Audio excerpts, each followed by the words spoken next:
Okay, Dom, I got 3 Eastern. Is it okay if I go ahead and get this party started officially?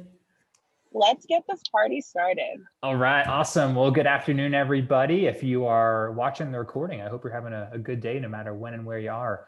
We are here to talk about how to tap into Gen Y and Gen Z donors. That's right. They exist and they have some expendable income. We're going to talk about all those things. I'm Steven. I'm over here at Bloomerang, and I'll be moderating today's discussion as always. And just a couple of real quick housekeeping items. Just want to let you all know that we are recording this session and we'll be sending out the slides and the recording a little bit later on this afternoon. So if you have to leave early or maybe get interrupted or something comes up, don't worry, we'll get you all that good stuff and you'll be able to review the content on your own time. But most importantly, please feel free to chat in any questions or comments you have along the way. We're going to save some time at the end for Q&A. So don't be shy. There's a chat box, there's a Q&A box. You can use any of those. We would love to hear from you. So don't be shy. Don't sit on those hands. You can even tweet us. I'll keep an eye on the Twitter feed as well. So don't be afraid to send us a message however you want to do that. And if this is your first Bloomerang webinar, just want to say an extra special welcome to you folks. We are, in addition to doing all these webinars, we do these webinars every Thursday. We love it. Great guests. Today is no exception by any means. But if you've never heard of Bloomerang beyond our webinars, we are also a provider of donor management software. So if you're interested in that or just curious, you can check out our website. We're pretty easy to find. There's all kinds of videos and stuff you can watch. But don't do that right now because, dang, I'm super excited to welcome a first timer to the Bloomerang webinar series. Hopefully it won't be the last time. We've got Dominique Calixte joining us from beautiful Boston, Massachusetts. Dom, how you doing? You doing okay? I am doing great. I'm super excited to be here and thank you for having me. Like you said, this is my first Bloomerang webinar and I'm hoping not my last too. No, I don't think it will be. We've been getting to know each other for the past few months.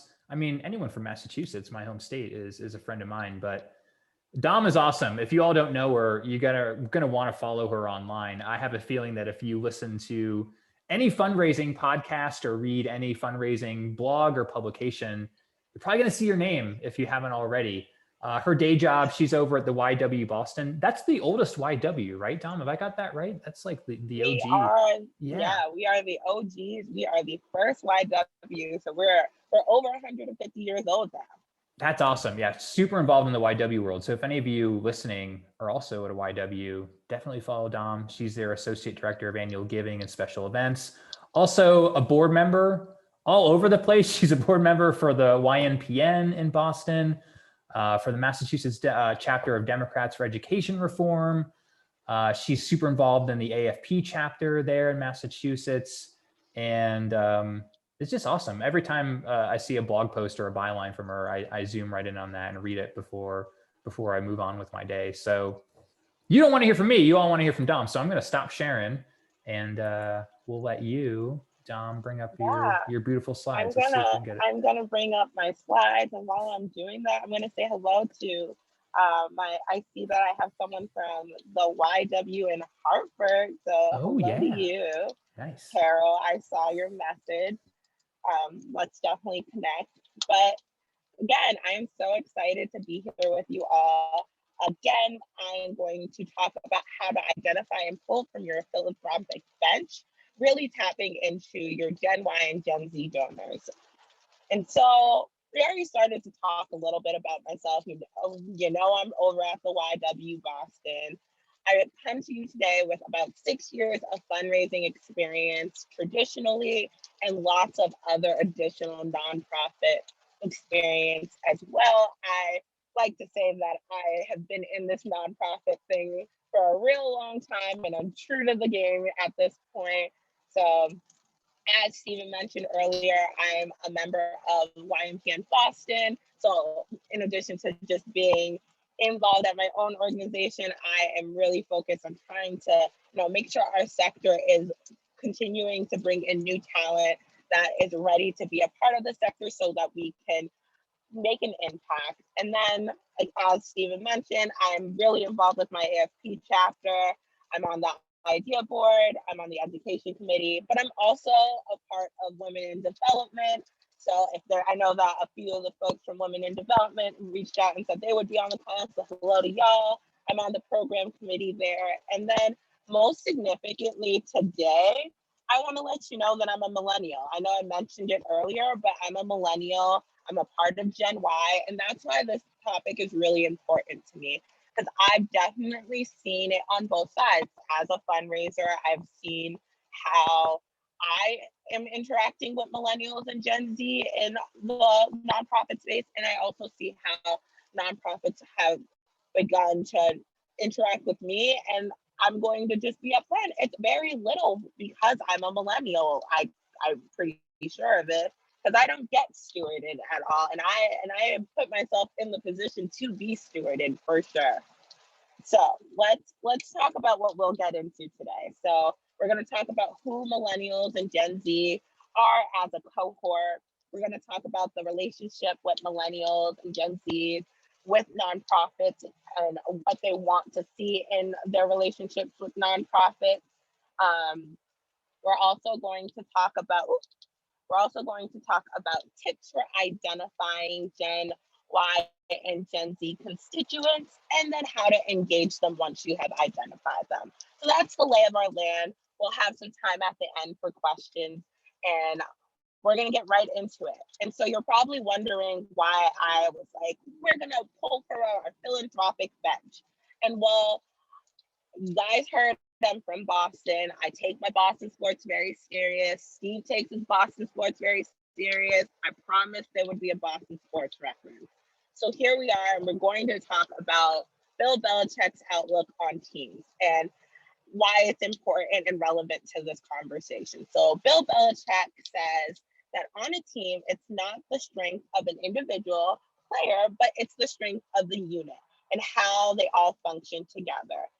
And with your nonprofits, when you're talking about your fundraising, I like to think of the fundraisers for your organization as the coach. You're building out this team, and you want to make sure that you have a team that has different strengths. And so really looking at each of the different cohorts and their strengths and what they're able to bring to your organization, and when it comes to engagement and fundraising, is really important here. And that's why we're really looking at who you have on your philanthropic bench. And so like I said, the different cohorts, the Gen Z, the millennials, they all have their different characteristics and things that they've gone through that make up how they interact with nonprofits. And so with that being said, each of these cohorts contribute to your fundraising team that you're creating as a fundraiser, because they're going to be able to engage in different ways and bring different assets to your team. So that's why we're looking at your philanthropic bench right now. And so before I get into that, I'm going to bring up the chat and see, who do you guys think is on your organization's philanthropic bench? I know for me over at the YW, we are really looking at our millennials and looking at how to engage them more as we are trying to pull from our philanthropic bench. Let's see what some of you guys are saying. I see boomers. So I feel like there are some organizations that are starting to lean towards focusing more on millennials and forgetting about the boomers and the assets that they can bring. I'm seeing lots of boomers and the silent ones, and they're like Gen X, definitely. So it really depends on your nonprofit and what the particular needs are there. This is hilarious because now I can't close the chat because this little bar is up here. Okay, we're moving it. Wonderful. And so so I know that with every organization, they're going to have their own different needs when it comes to who is on their philanthropic bench. But most commonly, you're going to see that in terms of your philanthropic bench, you're going to see millennials and you're going to see your Gen Z are on most nonprofits' philanthropic benches. And so before we get into the nitty gritty about the millennials and the Gen Z, I wanted to kind of give us some ground setting here on who these two cohorts are and what is significant about them. And so it's important to note that with these demographic cohorts, oftentimes people try and think that as people age, they're going to age out of a cohort. They do not. So I'm a millennial and I will forever be a millennial because I was born between the years of 1981 and 1996. So I will always be a millennial and I will always have the characteristics that kind of come with being a millennial because of my lived experience as a millennial growing up. And so key things about millennials is that we're the cohort, and I will say we a lot because remember, I am a millennial. We are the cohort that comes after Gen X. We are the cohort that went through the digital age. So I have seen all the phases of technology and advancement in technology because they were happening in real time as I was growing up. And so that's going to be significant when you're thinking about millennials and how to engage them and what their experience is. The other thing about millennials that is important to note that people tend to forget is that millennials are in the workforce. We are completely in the workforce at this point, and we're about a third of the workforce right now as we're speaking in this moment. And so people tend to think millennials are too young to think about engaging with nonprofits. Well, I'm here to tell you we're not too young because the oldest millennial is in their 40s and they're ready to engage and they're probably decision makers at organizations that you might want to engage with. So it's important to start building those relationships with those millennials. Now let's talk about Gen Z. Gen Z obviously will come after the millennials. Millennials are also known as Gen Y, so XYZ, that's how we got here. And it's short for Generation Z, of course. And so they're the cohort that is coming from the mid to late 90s to the early 2000s, getting into the 2010 era. And so with that cohort, they were, by the time that they were like growing up and getting involved in things, they were deep into technological advancements. And so with that being said, they spent a lot of time understanding technology, and it affected how they communicate and how people see how they communicate, which is also going to be significant when it comes time to start thinking about how to engage with this particular demographic cohort.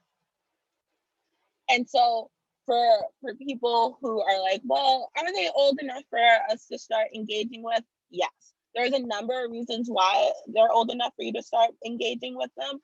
But most importantly, the oldest member of this cohort is about 25 years old at this point. So that means that we have some Gen Z in the workforce already, and they're engaging with organizations, and they're sitting on the sidelines, on the bench, waiting for their turn in the game. And so that's where this conversation is going. We're going to start to talk about things that are important to note about these two cohorts so that when it's time to put them in the game, you know how to best use their skills and their assets with your organization. And so before we get into the how to use them and what to do, part of the reason why millennials and Gen Z are not often looked at or engaged with is because there's some common misconceptions when it comes to millennials and Gen Z. And so I'm going to talk through some of the ones that I know are most common and the ones that I am always trying to debunk, but I'm sure you guys can think of plenty of other ones, and feel free to talk amongst yourselves in the chat and talk about other misconceptions that you have seen when it comes to millennials and Gen Z. So the first one that I am always like, that is not true, and I am evidence of it, is that millennials and Gen Z are lazy. Folks tend to think that these cohorts are lazy because they will try and find their way out quote unquote of doing something because they don't think it serves them, or they have some reasoning for not wanting to do something, and people associate them not wanting to do it as them being lazy, as opposed to them not looking at what is going to be a benefit to them and to the person that is asking for that thing.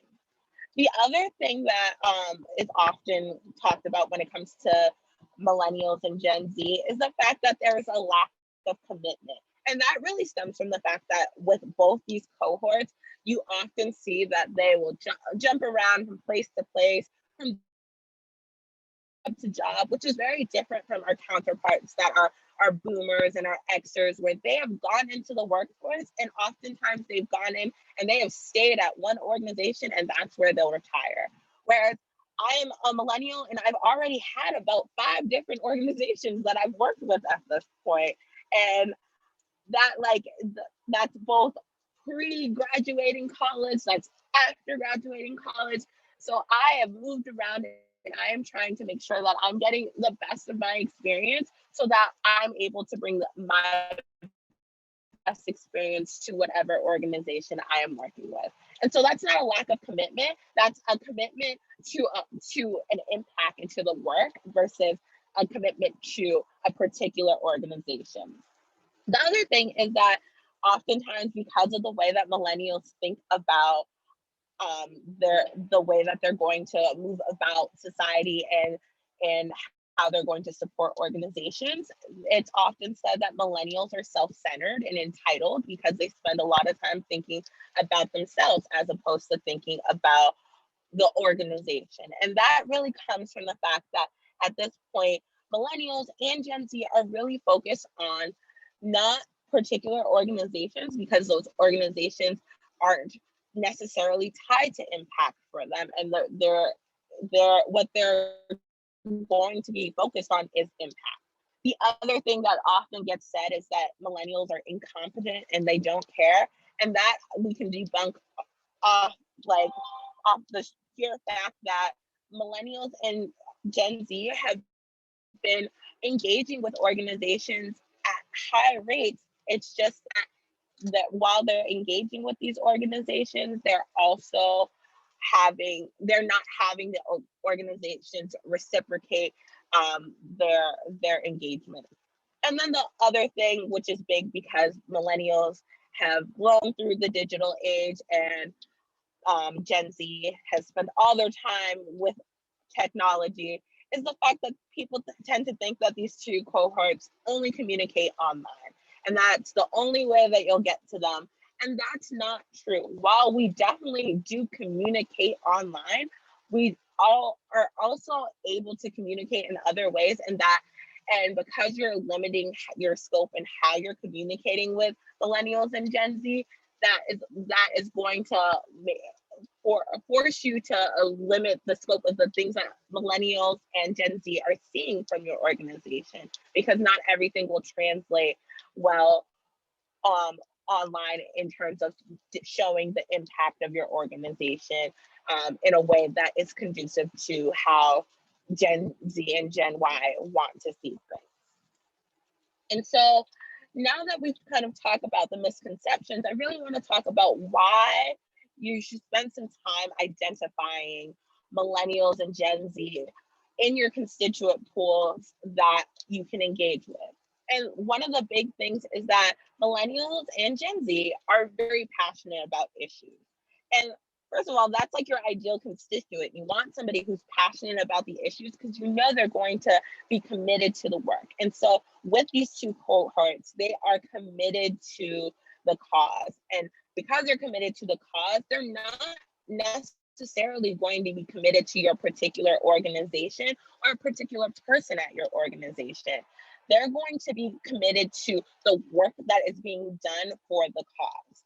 And so as they're committed to the work that's being done for the cause, that's something that you need to know, as opposed to focusing on building a relationship that focuses on building a relationship with a particular person or the organization. You want to focus on building a relationship that relates to the issues and the cause at hand.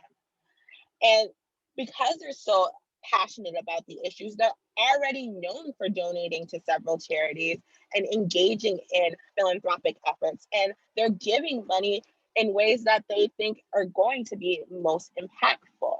Which brings me to my next point of the fact that millennials and Gen Z, they tend to be hyper connected. And that comes from the fact that we've spent a lot of time on the online world. And I know you're saying, well, Dom, you just said that they don't only communicate online. We don't. But also being able to communicate online has allowed us to be able to connect with people from all different parts of our lives. So I'm able to connect with somebody that I knew years ago and stay up to date with them because I'm able to connect with them via different online platforms. And so because we're hyper connected, that allows me and any other Gen Z or Gen Y person to influence their peers to engage with nonprofits. And then that will lend itself to tools that are helpful to nonprofits like crowdfunding and raising awareness through social shares, because they're going to want to amplify the work if they see that it's making an impact on the issue. The next thing that's important about our Gen Y and Gen Z folks is the fact that we have a lot of hard skills, and we're ready to share those skills with the social sector if you let us. Like, we are ready, and we want to advise on social media strategies and engagement strategies. I think join boards because I'm like, well, I have ideas that I could share with this organization that would really be beneficial because of the type of work that they're doing, and this is the type of engagement that I've seen work when it comes to this area. And so using your time with millennials and Gen Z to really look into their hard skills and their soft skills at that they can offer to your organization is going to be one really great way to engage with these two cohorts. The other thing with these cohorts is we really want to be heard. Oftentimes with these two cohorts, their opinions are not validated because opinions tend to be tied to dollars. And quite frankly, I want the whole nonprofit sector to kind of move away from tying the value of an opinion to the dollar amount that they give, because sometimes some of the most valued opinions is going to come from somebody who's giving at a lower level because they have a lived experience. And that often is the case with millennials and Gen Z. They have a lot of lived experience that our Gen Xers and our boomers haven't gone through, that they want to bring to the table so that nonprofits are able to really start to think about how to use that information so that they're better able to be sustainable for across a longer period of time.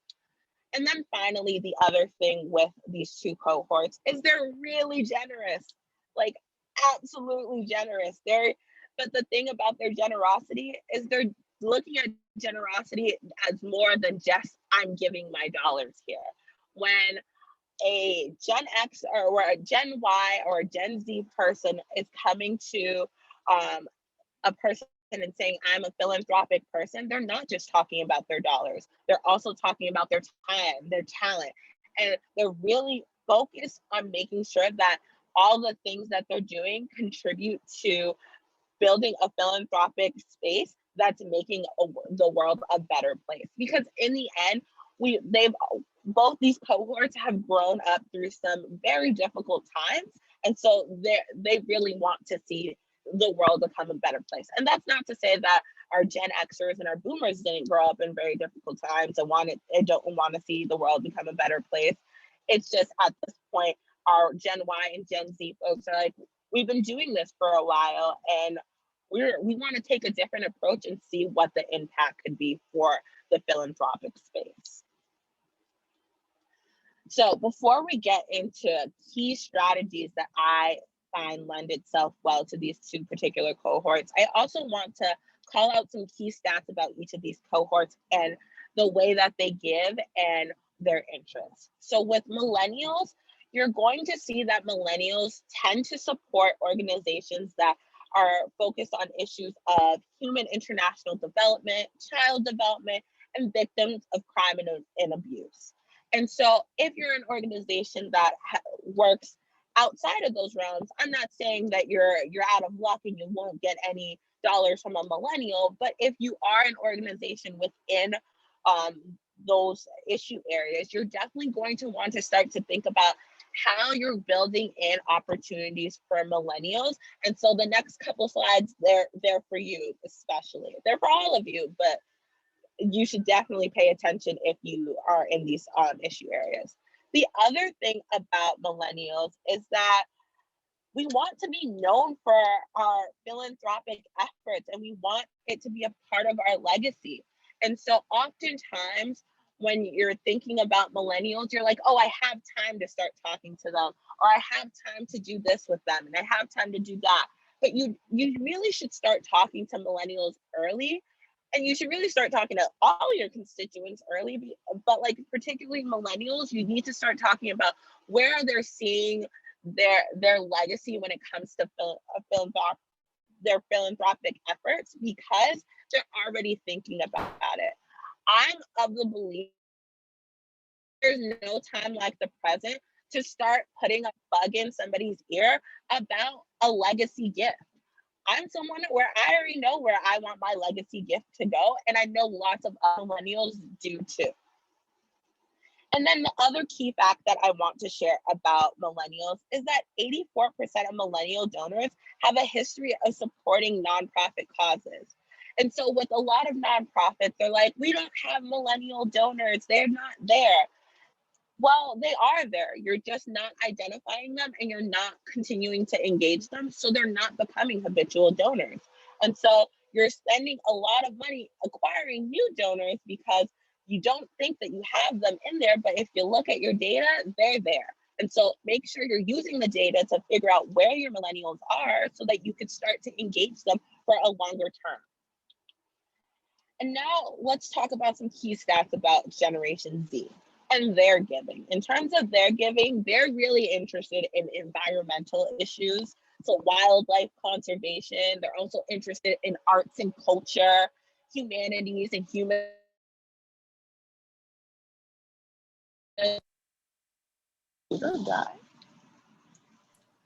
Hey, Dom, we still see you, but we lost your slides. I'm not sure why. Oh, no, we lost Dom. I'll try to get her back, folks. Just hang tight. We'll get her reconnected here. Just sit tight.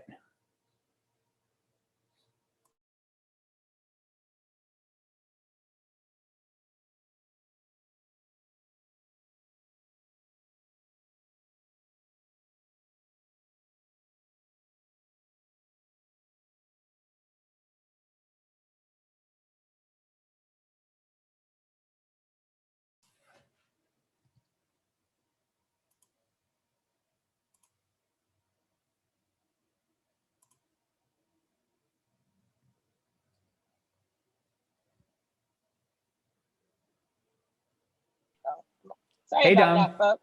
Hey, can you hear me? A little hiccup. That's okay. No problem. We'll get you back. All right, I'm gonna share my screen again.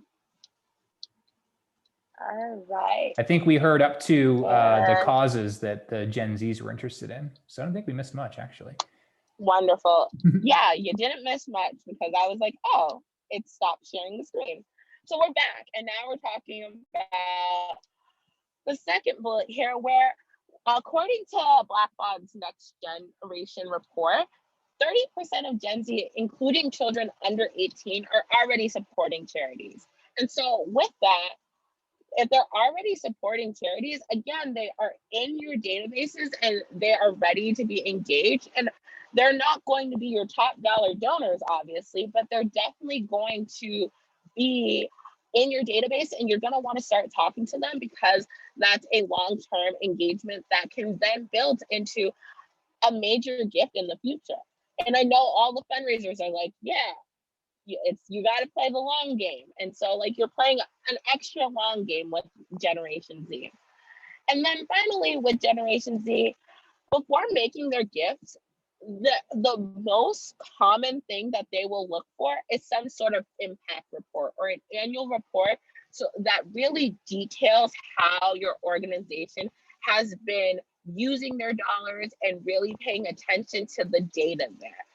Gen Z wants to see the proof in the pudding. They're not going to invest their dollars in supporting your organization in the work to solve this mission that they care about when they can't figure out how you're making an impact and they don't see the results. So they're really going to look for an impact report or an annual report to get that sort of information from your organization. And so I want, as we transition into talking about engagement strategies, I really want to highlight this quote from the Millennial Impact Report. And if you haven't checked out the Millennial Impact Report, I highly suggest it. It has lots of great information about specifically the millennial cohort, but with the millennial cohort and with the Gen Z cohort, you're going to see some similarities in how they're engaging with nonprofits. So it's just as relevant. But with this Millennial Impact Report, they interviewed some millennials, surprise, surprise. And the millennial said, giving my time and leadership to an organization is something I can do while I can't give a lot financially at this point. And that is key because as we move on in this presentation, we're now going to get to the point where we're going to talk about some engagement strategies and how to work with millennials, and really thinking about the fact that they're not going to be able to support financially at this point in their life is crucial to the engagement strategy. And so when thinking about these two cohorts, there are 4 strategies or concepts that really enhance engagement and allow for success with these two cohorts. And the first one being peer-to-peer fundraising. And with peer-to-peer fundraising, it really lends itself, one, to the nonprofit and to the millennial and Gen Z cohorts, because it's an opportunity for the nonprofit to amplify their mission and their work, because they're going to expand their reach. And for the millennial and the Gen Z constituent, it's an opportunity for them to really tap into their network. So they're going to be able to leverage the fact that they've been hyper connected to all these people for so long and get them to look into this cause, look into an organization that they're passionate about. And so that's why you'll see, if you follow someone who's of the Gen Z generation or the Gen Y generation on Facebook or Twitter or Instagram, they're always promoting some sort of walk, run, peer-to-peer effort that they're doing, because for them, this is a tangible way that they are able to support a cause and see a greater impact from the work that they're doing. In addition to the fact that peer-to-peer lends itself to millennials and Gen Z, there is the fact that they're interested in online presence. And while it's not their main means of communicating, they're looking into online presence because that is going to be the way that they're able to really amplify and make sure that there's information out there about the impact that this work will do for an organization and the impact that it will then have on a larger group. And so I see I have a hand raised. I don't know if Steve, do you want to check? Oh, I think you're okay, Dom. You're okay. I'd keep Wonderful. going. Cool. And so with making sure that you optimize your online presence, it allows an opportunity for these two cohorts to really amplify and feel like they're doing something for the organization, because they're able to share and amplify the view of your organization in a demographic that tends to be forgotten about with nonprofits because they're not top of mind at the moment. The next thing with this with these two cohorts that is important when engaging with them is the fact that you want to look for opportunities to help them grow.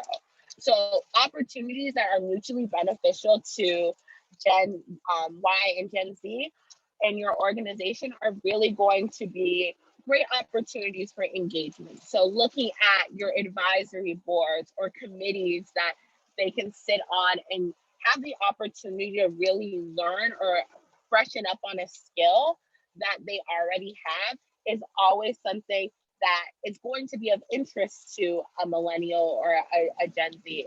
I mean, we saw the list of things that I'm involved in, and I'm a millennial. I spend a lot of my time thinking through what opportunities am I going to be able to do so that I can freshen up on a skill or learn something else. And when I'm doing this, it's not only that I'm going to benefit from this, it's an opportunity for me to learn, but it's also an opportunity for this organization that I'm passionate about to gain something. And then the other thing that organizations need to start to do when it comes to engaging with these two cohorts is you're going to need to go to them. At this point, we spend a lot of time going to our boomers and our Gen Xers. We know where to find them, but we're not spending the time that we're dedicating to going out and engaging with our constituents. We're not taking a portion of that time and dedicating it to engaging with this demographic that is up and coming and really trying to make a space for themselves in the philanthropic world.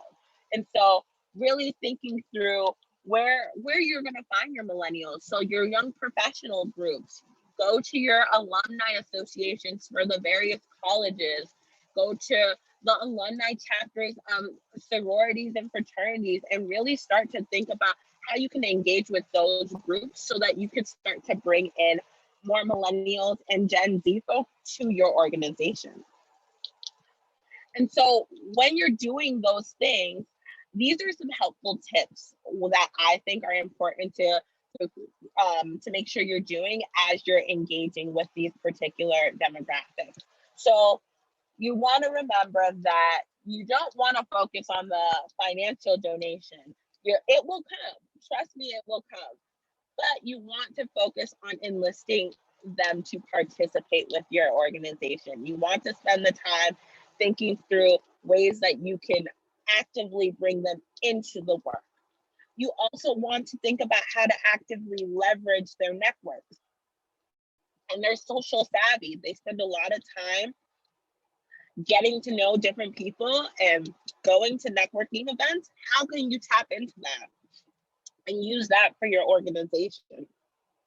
The other thing that you want to do is think about the volunteering opportunities that you have available for your organization, and then making sure that they're skill-based so that there's a mutually beneficial opportunity for the volunteer who happens to be a millennial or Gen Z, and even your boomers and your Gen Xers can benefit from a skill-based volunteer experience.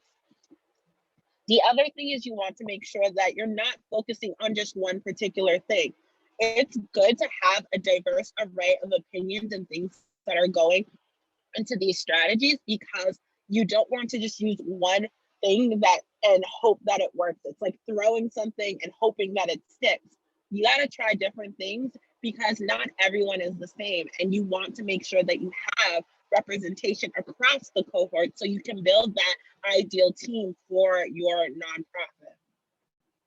And then finally, and I can't stress this enough, as a millennial, please welcome their opinions. These are two cohorts that, again, don't tend to see their opinions get validated, because opinions are validated by dollars, and they're not giving big dollars yet. And so they're not seeing their opinions being validated by organizations. And we have lots of them because we've gone through a lot of different things that are different from our counterparts that are boomers and Xers and whatnot. And so those are my helpful tips. And I'm going to share my contact information here while I open it up for questions. And I'm also going to share in the chat a link where you can sign up to get this tip sheet that goes really well with this presentation, that has some tips when it comes to your strategies around boomers too, quite frankly, but specifically millennials and Gen Y. Awesome, Dom. That was great. Dang, I learned a lot too, especially about that generation that is right behind me as an elder millennial. So thanks for doing this. I know you're super busy and you're, like you said, volunteering all over the place. So I really appreciate you taking the time to share your knowledge with us. Like I said, this is one of my favorite topics. I think it's super important. So I'm so glad that I was able to join you all today. Well, let's leave this slide up so people can connect with you as we do questions. But I can, oh, go ahead. yeah, I can definitely put that back up. I'm also just gonna throw that link in the chat for folks so that they can Nice. get that tip sheet that I had mentioned. Yeah, we got it. That looks great. I'm looking at it So now. Cool. Well, we got a lot of questions we're here. gonna just slide through all these. Oh yeah, we'll get a quick recap of everything. We probably got maybe 10 minutes for questions. Yeah, so you know. Chat them in if you haven't asked. But Dom, one that stood out to me from a bunch of these questions is boards. And I'm wondering if you have any insights on what all of this means for people serving on boards. I would assume that what you said about the Gen Zs of being generous but not necessarily through monetary donations would maybe bode well for board membership. What do you think? Yeah, I am a big proponent in adding members from the millennial cohort and from the Gen Z cohort to your boards. And this is why it offers an intergenerational experience. And so you're really setting yourself up for a situation where you're going to have a long-term sustainable board because you're going to have people who have already had some experience with seasoned board members that are going to be engaging with the nonprofit sector so that you're able to have a more effective board because they're experienced. They had this time and they've learned from some of what I think. Like I love my Gen X board members and I love my Boomer board members. They have lots of insight and I'm constantly learning from them. And so being able to pass down that knowledge is only going to help your nonprofit in the long run. I love it. Plus, they're going to bring all those fresh perspectives, like you said. Very cool. Yeah, I mean, with bringing on the different cohort to your board, it's also a form of diversity, and that again, it's going to bring those fresh perspectives. I think oftentimes when people think of diversity, they focus on gender, race, and yes, those are very important. I wouldn't even be a YW employee if I didn't say race and gender were important. But there's also other forms of diversity too when it comes to age diversity and ableism versus all the other types of diversity that are coming to the table. I love it. Well, speaking of racism work, you said it. I mean, you work at the YW, you're super engaged with a lot of anti-racism work. Correct me if I'm wrong, Dom, but it seems like these generations really care about DEI. And if your organization isn't doing that work, you're probably going to be less appealing to them, right? Or am I wrong in my thinking on that? Yeah, these two cohorts are definitely very interested in DEI, and they're going to ask you questions about your organization's stance on DEI and what you're doing. And that's because it's very similar to the fact that the cohorts that went through the civil rights movement and having to see all those things happen, they were very interested in making sure that there was work done at the nonprofit level around civil rights. And so with these particular cohorts, we've seen the rise of the Black Lives Matter movement and the stop police brutality and all these different movements that are rising. And that's just specific to race. There are movements that are rising around gender, and there are so many different movements that are coming about, and they want to see those movements reflected in the organizations that they're supporting and engaging with. I love it. I mean, it's the right thing to do, but it seems like it would also be a revenue generator. I mean, foundations care about it, grantees, donors. There's so many reasons to care about it, aside from just this cohort of donors. I mean, what else there is to say? Yeah, I mean, you said it. It's the right thing to do, and then there's this added benefit that this cohort is interested in it. There's a move to be more interested in it at the foundation level. So it's like, why not pay attention to Why not do it? So, Dom, you got somebody's juices flowing when you talked about skill-based volunteering. Can you kind of pull on that thread? Does that mean, hey, somebody is a good writer, maybe you would lean on them to help do some copywriting for your organization, or maybe they're a great website developer, they can help out with your website. Is that kind of what you mean by the skill-based volunteering? Absolutely. And Okay. so really, like various committees, I'm going to use my organization as an example. Our various committees, our board, when we are engaging with them, they have the opportunity to write guest blog posts. They have the opportunity to sit on committees that help with a building move or a hiring process. They're really involved in a variety of things. We have an advocacy committee, and board members are able to sit on that and really help with our advocacy work. So there are lots of different ways that people can give their time. Some of our more popular blog posts are some that are written by board members because it gives a perspective that your reader can relate to. And it seems like there was just another question that came in from Andrea. With COVID, those may be the best volunteer opportunities, right? Because they're probably not gonna be able to come in and do a coat check at your event, or be inside painting, your basketball gym or whatever. Like that seems like the ideal alternative. Is that kind of what you have seen since COVID hit last year? I mean, I've definitely seen a rise in a variety of opportunities outside of, your traditional, let's go paint a basketball gym, which like, I'm sure those will come back once, we're on the other side of this.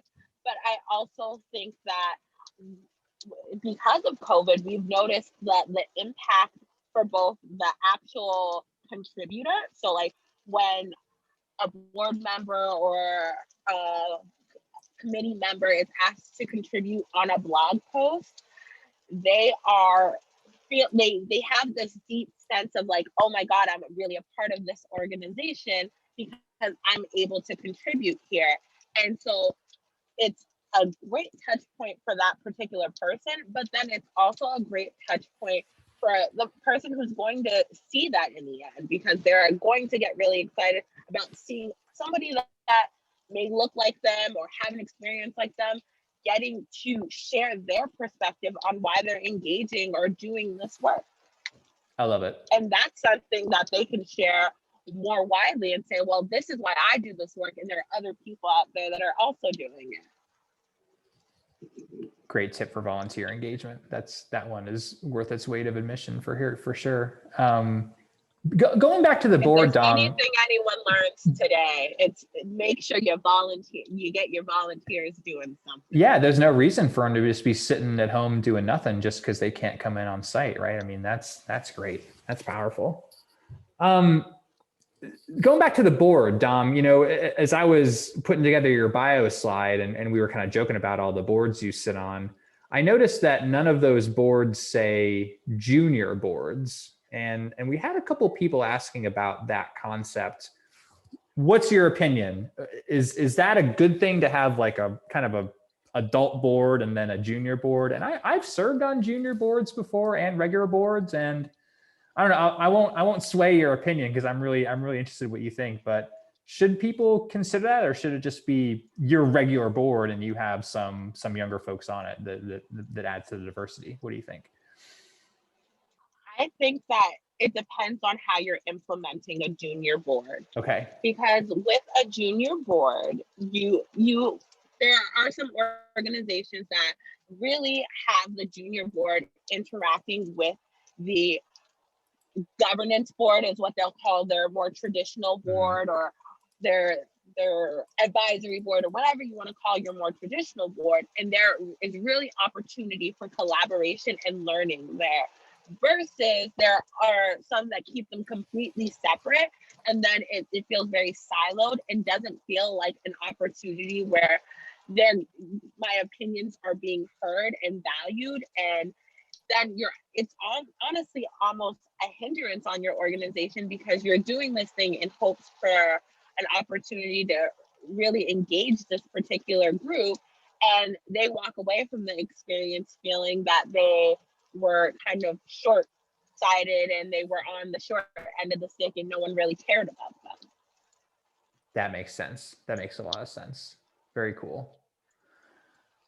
Here's a really good question from Jill that just came in. You know, we've been talking about giving these folks other ways to help out or contribute that aren't donating, right? So they're volunteering, maybe they're campaigning for you, they're calling their congressperson, they're, you know, signing petitions, all this other stuff. If they're doing that, and I get this question a lot, you know, in the context of Bloomerang, but should you never ask those people for money because they're doing all these other things? Or is that maybe a pretty good signal that, hey, maybe they would, you know, be willing to donate $5, $20 to a campaign every once in a while? What do you think? I would say that you definitely should never not ask for money. I would be a terrible fundraiser if I told you, no, you shouldn't ask for money. But also, if they're doing all these things, that means that they're committed to your organization. Yeah. And that's an indicator that it's time to really start to talk to them about their commitment to your organization. And while they may not be able to give you a $5,000 or whatever your organization deems a major gift, maybe you can get them in as a monthly donor, and they are then feeling like they're really committed to your organization, and that's a start. So they're going to give you $5 a month. And then by the end of the year, that $5 a month is 60. Cool. They gave $60. Maybe it's not bad. That's $60 you didn't have. So start to think about other opportunities that allow for people to give at a variety of levels. It doesn't have to be that you're asking for a major gift every time. Do I want to ask for a major gift? Absolutely. I wouldn't be a fundraiser if I didn't want to see a $5,000 gift every day. But I also know that there needs to be a blend of mid-level donors, high-level major donors, and your small donors, because that's what's going to make your organization sustainable. I love that. I could not agree more. Not that it matters what I think, but I love it. That's great, Dom. Here's a question from Brooke that I think is probably the subject of an entire other webinar, if not like a full day class, but I'll let you have the last word on it, Dom. You know, we've been talking a lot about young donors, but what about young fundraisers who are talking to potential donors, another generation? So, you know, Brooke, she's saying she's a millennial fundraiser. She wants to connect deeply with older donors, boomers. And Dom, I got to imagine you've gone through this. Plus, you know, you're a woman, a young woman, a woman of color. I'm sure this has not been easy for you.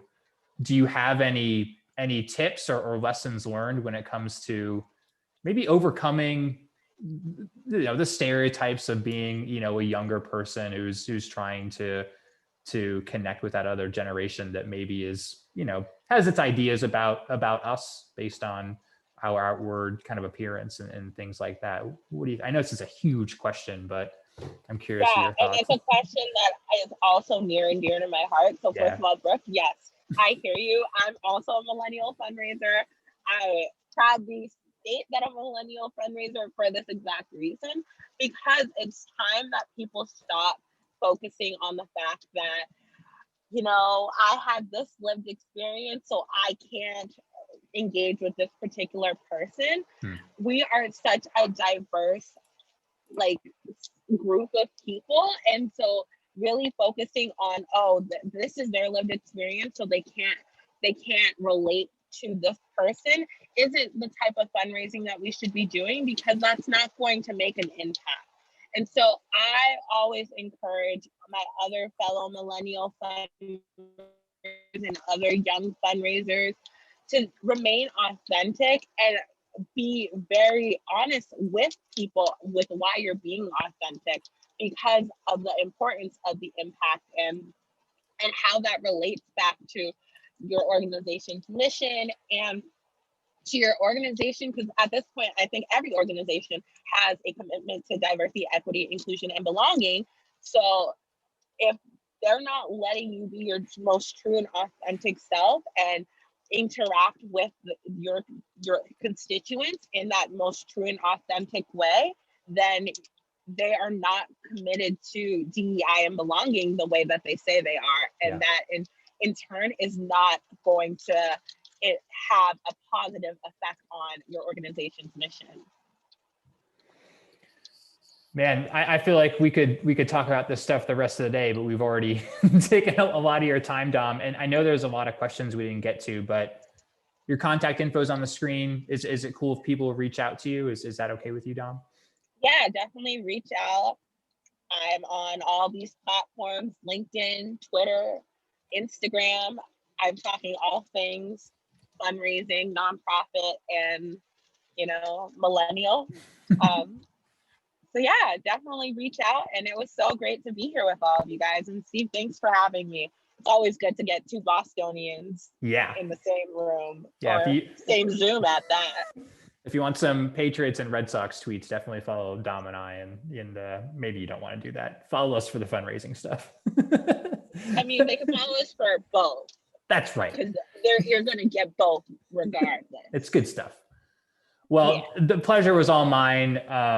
This was such a treat. I knew this would be a fun one.